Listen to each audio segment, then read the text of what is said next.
Well, good morning, ladies and gentlemen. I'm going to give you a background, I guess, on where nuclear power is going to go, where we think it's going to go over the next 20 years or so, and also talk a little bit about uranium as well, because that has been a topic of great interest over the last 4 or 5 years. Just a bit of background on the World Nuclear Association. We're a trade association for all the companies around the world involved in nuclear, everything from the uranium exploration companies to companies that decommission nuclear power plants. We were actually founded quite a long time ago, in the mid-1970s, as the Uranium Institute. We changed our name 10 years ago, but for the first 20 or so years of our existence, we were concentrated mainly on the fuel side, on the uranium side. Concerns about there being enough uranium to fuel the future of nuclear was the major concern of the Institute. But now we have a rather wider brief. I'm going to talk obviously about nuclear power post-Fukushima. Then I'm going to touch on the work that we've done at the Uranium Institute and WNA for many years on the long-term adequacy of uranium to satisfy the needs of nuclear power. And then I'll just look a little bit at the uranium market, which in itself is an interesting market. I'm going to draw very much on a report that was launched last week. We've produced these biennial reports on nuclear fuel supply and demand all the way back to the mid-1970s, and this is in fact the 15th in the series, so it's very fresh. Just some background on where the nuclear power reactors are in the world and compare them with where the major uranium production takes place. The red dots represent the nuclear power stations, and the big green circles are where the major uranium is produced. 3 major concentrations of nuclear power stations around the world: eastern side of North America, Western Europe, and also East Asia. But if you look where the major uranium production takes place, Australia, Kazakhstan, Russia, and in Africa, a bit in Canada, most of it's a long way away from the reactors. And so that tells you there has to be a major world market in uranium, because it's not located in the same place as where the demand is. Just to touch on the nuclear fuel cycle itself, the uranium is only the first stage. We have our reactor here, the nuclear power plant. Before the uranium reaches there, it has to be converted, enriched and fabricated before it reaches the reactor. And there's major markets in each of these 4 what we call front-end stages in the nuclear fuel cycle. The major values in the uranium and in the enrichment. If we take this as a world market, it's something like $25 billion a year. So compared with iron ore or coal or gas or oil, it's not a huge market, but 25 billion of value in that particular area. And about 10 billion of that is in the mining of the uranium. After the nuclear power plant, I'm showing here a reprocessing plant. Some of the countries, the used fuel goes directly to storage and eventual disposal. But this is the French, then the Russian, and also the UK case. The used fuel goes to a reprocessing plant, and then you can have some recycling of material that comes back into what we call the front end of the cycle. Now, this only represents about 5% of the fresh fuel at the moment, but over time this may get to be a bigger element. Well, in terms of looking at demand, you've got to look really on a country-by-country basis. First of all, you've got to look at the existing reactors in operation around the world. There's 440 of those. How long are they going to last? Increasingly, they're lasting for 40, 50 or 60 years. But then, on the demand side, you've obviously got to look at where new reactors might start up. There's about 60 under construction around the world at the moment. Then you have groups that have got a fair degree of planning and licensing already underway. And then you've got a much larger number that have been proposed by particularly new nuclear countries, but they don't yet have any firm commitment. And what we basically do is we build up 3 scenarios for demand based on different mixes of those particular factors. So, for example, in a reference scenario, it's much a continuation of the recent past. We would include all the reactors currently under construction in that, and we'd probably take quite a lot of those at the planning stage, but only in an upper scenario would we include reactors that are at the prospective stage. So we build these scenarios based on different combinations of those.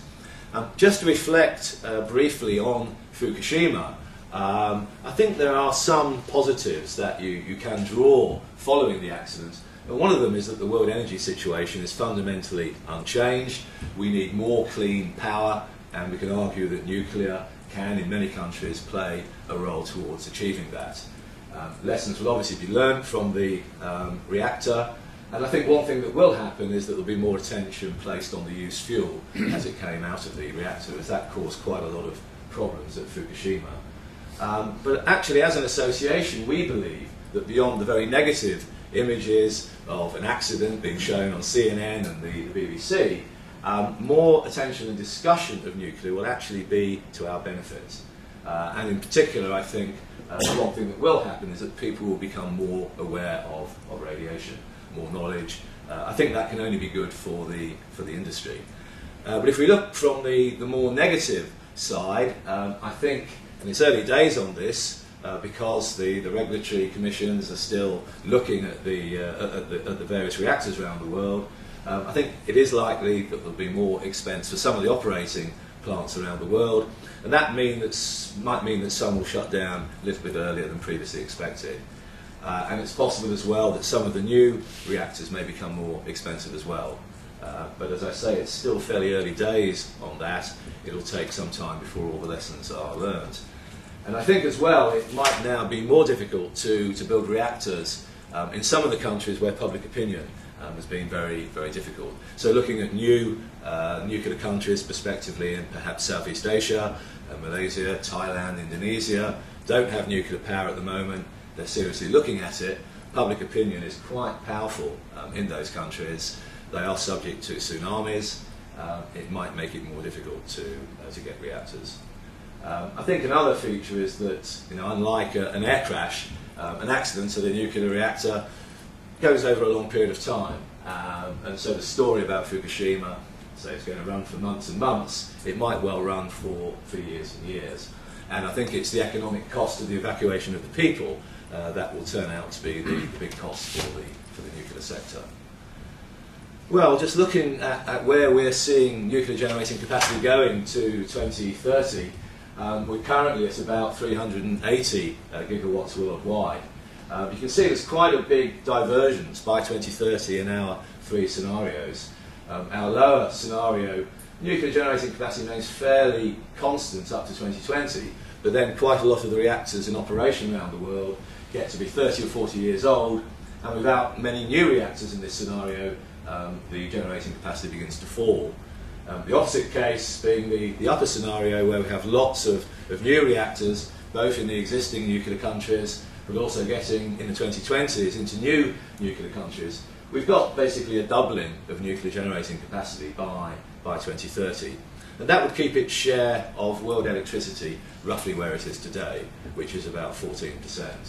And then in the middle we have a reference scenario where we've got life extensions for existing reactors running for 40, 50 or 60 years, and we've got quite a lot of new reactors, and we get to about 600 gigawatts by 2030 from 380 today.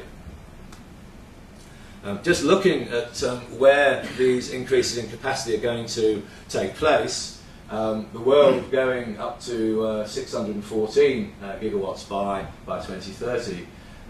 Not much growth in North America, hardly any growth at all in Europe. All of the growth, in the reference scenario at least, is going to happen, we see, in Asia, particularly in China, where we're foreseeing an enormous growth in nuclear generating capacity. And I'll touch a little on China in a moment. Also elsewhere in Asia, Japan, Korea, but also India, enormous growth in India as well.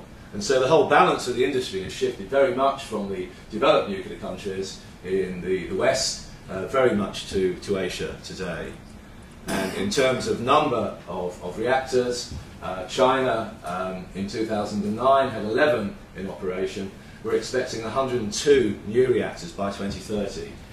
So that's over a period of 20 years, something like 5 new reactors a year. And that seems incredible, but if you think back to France in the 1970s and 1980s, France, a country of only 50 million people, was commissioning in a good year 5 or 6 reactors. So all we're expecting China to do is to do what France was doing back then, but to do it for a longer period of time, but in a country with 1.3 billion people. So this is our reference scenario. In our upper scenario, the numbers would just be a little bit bigger. It's interesting to look at how things have changed compared with what we were saying 2 years ago. This was, of course, a long time before Fukushima, September of 2009. And quite interestingly, our reference scenario has hardly changed at all. But when you break it down, you can see there has been quite a big difference in the country breakdown. We're now increasingly optimistic about China, although we're now less optimistic, obviously, about Japan, the United States, and also about Russia. And so we're still in our reference case at much the same level as 2 years ago, even after Fukushima, but there has been quite an important shift in the country breakdown. And if we just look at China, as I said, there's about 60 reactors under construction around the world at the moment, and 27 of those are in China. And now there are sites for nuclear not just on the coastal fringes of China, but also inland. And they do have, possibly going forward, more than half of the world programme. A large number of sites inland, different reactor types, and as I said, given the example of France, certainly they're capable of doing what they say they want to do.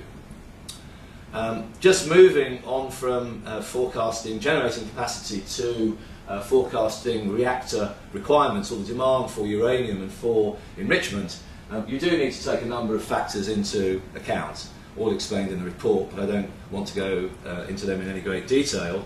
But when you look at demand curves for uranium, they're very similar to the nuclear generating capacity curves. 3 scenarios. Currently we need about 64,000 tonnes of uranium a year to satisfy the reactors.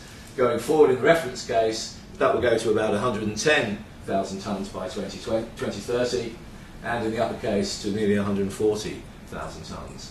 So provided the reference in the upper cases are correct, we are going to need a lot more uranium over the next 20 years. But just to move to uranium itself, a very important point to make is that geologically, uranium is not scarce. In the Earth's crust, it's very similar to the occurrence of tin, for example. But the question is, where can the uranium be mined economically? And naturally, that's in the countries that have the best resources, which are shown here, particularly Australia, Kazakhstan, Canada, but also quite a few of the African countries as well, Namibia, South Africa, and Niger in particular. So these are the countries that have the best proven resources of uranium, and also where it can be mined economically. Just looking at where uranium is currently mined, and this is the production figures for 2010, Kazakhstan has suddenly leapt up from producing only 2,000 or 3,000 tonnes of uranium a year 6 or 7 years ago to become the world's biggest producer. And now it's producing almost double what Canada is producing. Actually, in reality, you could argue that Australia has got the best resources around the world, but production there has been constrained for political reasons and for other reasons as well. So now it's only the world's 3rd biggest producer. But I suspect over time, both Canada and Australia will reassert themselves and move up the production table a little bit closer to Kazakhstan. In terms of the companies producing uranium, you've got 3 that are pretty well neck and neck at the top in terms of their access to production for selling. Cameco, the specialist Canadian uranium producer, Areva, the integrated French nuclear fuel company, Kazatomprom of Kazakhstan. We've got a couple of the big mining companies there, Rio Tinto and BHP Billiton, and then some smaller uranium specialist companies. In terms of the mining method, the majority of the uranium is still produced by conventional mines, underground mines or open cut mines, but what's been rising very rapidly is this non-conventional uranium production technique called in situ leaching. And this is where nearly all the Kazakh production comes from. It's rather more like an oil industry operation. You inject acid into the deposit in situ, you leach the uranium there, you pump out a solution, and it goes to quite a simple mill. but that has been rising very, very rapidly. Just to look at historical uranium production and compare it with demand, we'll just look at the Western world. This is the production and this is the demand curve. You see there's hardly any relationship at all between the demand for uranium for civil reactors and the production, because there was a production peak for military reasons, and then there was a peak in 1980 which sort of predated the increase in demand. And what's been happening over the last 20 years or so is that a lot of the demand has been met by secondary supply, which is basically the production that took place above the curve here has been filling this particular gap since then. Now, secondary supply is a major part of many mineral commodities, but in uranium it's been a particularly important feature for many years. Well, just looking forward now, future uranium production does have to rise sharply to meet the rising demand. And also the secondary supplies are beginning to diminish. And I think probably in the initial stage, Kazakhstan and Africa are going to lead the expansion of production. The big companies are going to predominate, although there are opportunities for the junior companies as well. This is a little bit outdated. A few years back, about 400 junior uranium companies suddenly did appear. The numbers now, maybe only 150 or so of those left. They've gone back to looking for gold instead. Some of them will eventually produce. We're not sure how many. I think many will probably get taken over by the big companies before that happens. So just looking at where production is going to go, the world production at the moment is about 50,000 tonnes, so there's about 14,000 tonnes of secondary supply. We see it rising, certainly in the upper and the reference scenarios, going to certainly 80,000, 90,000 tonnes by the early 2020s. So quite a substantial increase in production. Just comparing it with what we were saying 2 years ago, we now believe it will be slightly lower as an expansion, but still rising pretty rapidly. I always say though, don't forget the secondary supplies. You can break them down into different categories, ex-military materials and commercial inventories. And also I showed you that recycled element in the nuclear fuel cycle. As I said, this is only about 5% of the total at the moment, but both China and India are committed to a recycling strategy. In the 2020s, this could become a bigger element. It might eventually be 10 or 15% of the overall demand. Well, I guess the question is, we've got a reactor operator here. Should probably have drawn a Chinese guy rather than a Western guy. He needs more material. He does look like a Cameco uranium miner.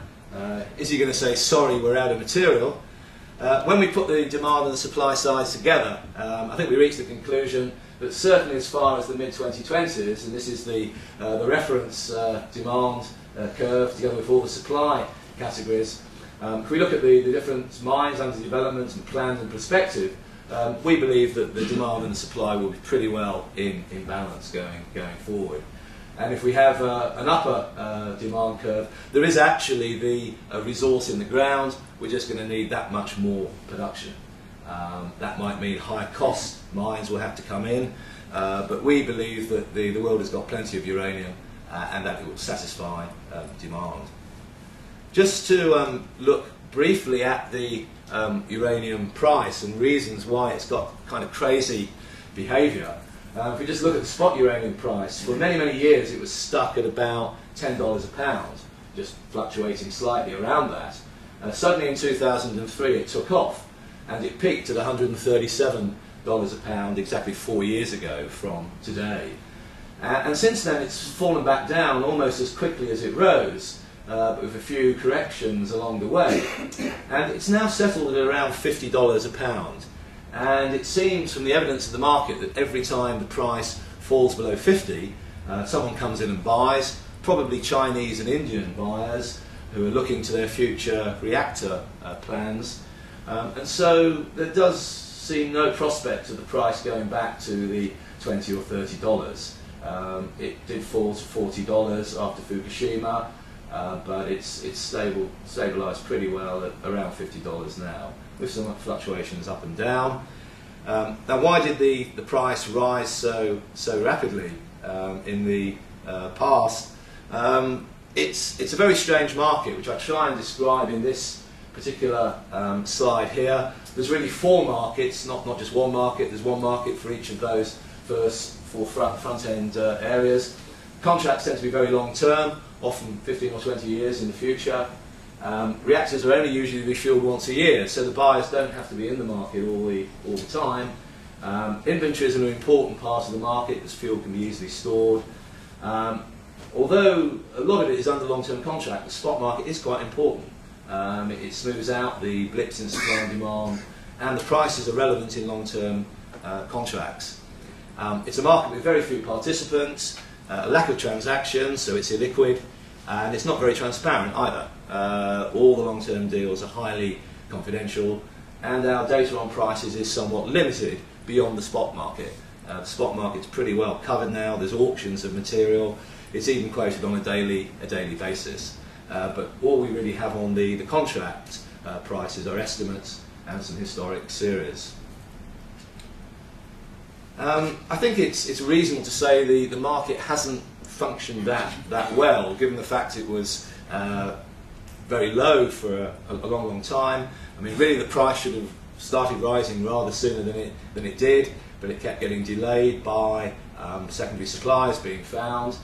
I think the most important point is probably this one here, that the reactor operators and the mining companies have similar time perspectives. You know, this is a very long-term business. If you think you're going to invest in a nuclear power station, the earliest you can get one up and running is probably 10 years from now.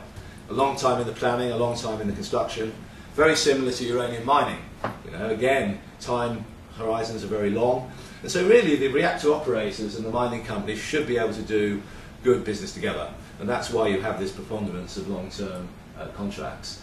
There have been attempts to quote uranium on sort of financial markets. I'm afraid the buyers are very conservative in their practices. We may eventually get more of a two-tier divided market. The market for the main buyers and sellers who are running the reactors, and a more prominent financial market for uranium. But I think we're some way away from that at the moment. And I think the fear within the industry that the uranium prices might fall too low to incentivise new mines.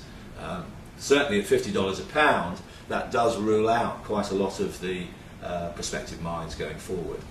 So we may need to have a higher price to incentivise those. So in terms of conclusions, I think nuclear power still does have excellent long-term prospects. Post-Fukushima, the uranium market, supply and demand seem pretty well in balance, assuming we're right on the demand and right on the supply side. But the primary uranium supply does need to rise sharply to meet the rising market demand. And I think the uranium market is certainly well worth watching in the future. I mean, the big price expansion to $137 a pound, concentrated in many mines. A lot of people have drifted away from looking at uranium. Now it's fallen back to $50. But I think it will be an interesting market to follow in the future.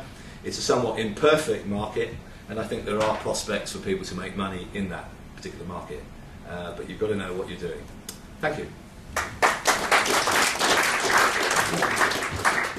Thank you very much indeed for a very, very interesting presentation. Are there any questions from the floor? Yes, please.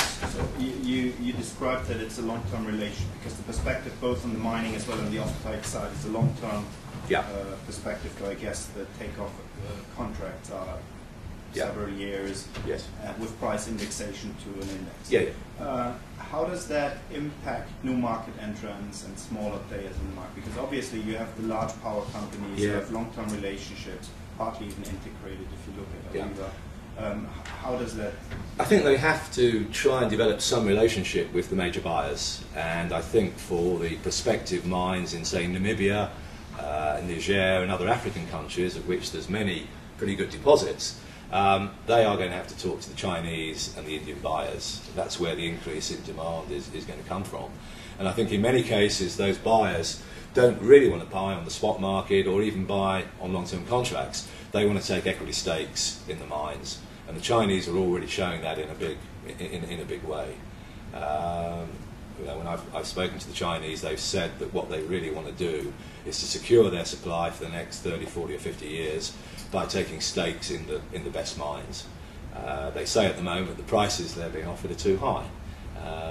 They're hoping for lower prices, but up till the time they acquire the stakes, I think they'll probably just buy in the spot market when it's expedient to do so, and certainly sign a number of long-term contracts as well. But I think the smaller companies getting into uranium mining, maybe for the first time, have got a credibility problem with the big buyers, particularly the big established buyers, who are, as I say, very conservative in their practices.